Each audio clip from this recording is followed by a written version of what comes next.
ఇక్కడ మన కళ్ళ ముందే గతి లేదు, నిలవలేనప్పుడు, స్థిరం కానప్పుడు ఆడికి ఆడొస్తాయి ఇవన్నీ? ఆడికొస్తాయా?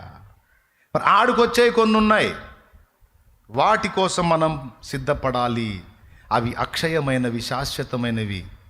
భూమి మీద మీ కొరకు ధనము కూర్చుకొనవద్దు, పరలోకమందు మీ కొరకు ధనము కూర్చుకోండి. పరలోకమందు ధనం కలగాలంటే ఏం చెప్పాడు?